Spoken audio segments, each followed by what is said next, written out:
वफा की वो आखिरी हद है जहां हाथ कट जाए तो बाजों से झंडा थामा जाता है, जहां प्यासे बिलखते बच्चों के लिए जान दे दी जाती है। ये दास्तान है हजरत अब्बास बना का दिन। करबला साल शीसी हिजरी, 10 मुहर्रम का दिन। सूरज आसमान पर तप रहा था।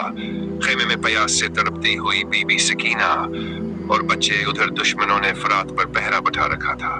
पानी तक रसाई बंद थी। अब्बास का अज़्म। हजरत अब्बास इमाम हुसैन के सामने आए। भैया, मैं बच्चों के लिए पानी लाना चाहता हूँ।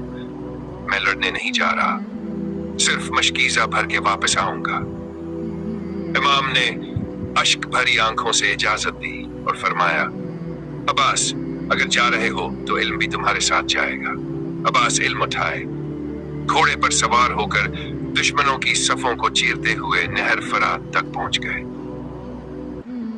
पानी की आजमाइश। नहर पर पहुंचकर हजरत अब्बास ने हाथों में पानी लिया, लेकिन जैसे ही लबों तक लाए, बीबी सकीना की प्यासी आंखें याद आए। नहीं, सकीना प्यासी हो और अब्बास से पानी पी ले। पानी जमीन पर इंडेल दिया, मुश्कीजा भरा और वापसी का रुख किया। पहला हाथ कटा, रास्ते में दुश्मनों ने घेर लिया। एक जालिम ने तलवार से अब्बास का दायां हाथ काट दिया। अब्बास ने झंडा बाएं हाथ में ले लिया, मुश्कीजा दिंदानों में दबा लिया। दूसरा हाथ भी कट गया।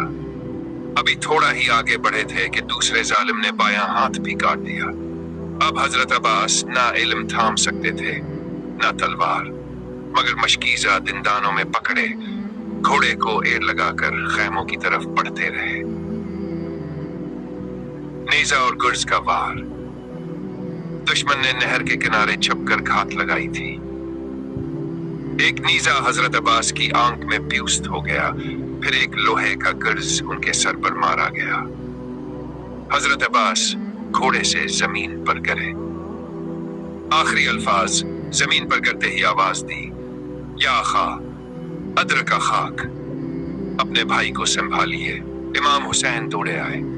देखा उनका इल्म बरदार, उनका भाई कटे हुए हाथों, जख्मी चेहरे और खून से रंगे जिस्म के साथ जमीन पर तड़प रहा था। इमाम हुसैन का सदमा। इमाम हुसैन ने सर को गोद में लिया और फरमाया, अब्बास, मेरी कमर टूट गई, अब मेरा इल्म बरदार ना रहा। हजरत अब्बास ने इल्तिजा की, भैया खैमे ना ले जाइए। बीबी सकीना को मशकीजा तो पहुंचा ना सका, अब उनका सामना कैसे करूं। हजरत अब्बास की शहादत। और फिर हजरत अब्बास की रूह जिस्म से परवाज कर गई। एक वफादार भाई, एक बेमिसाल सिपाही और करबला का इल्म बरदार हमेशा के लिए अमर हो गया।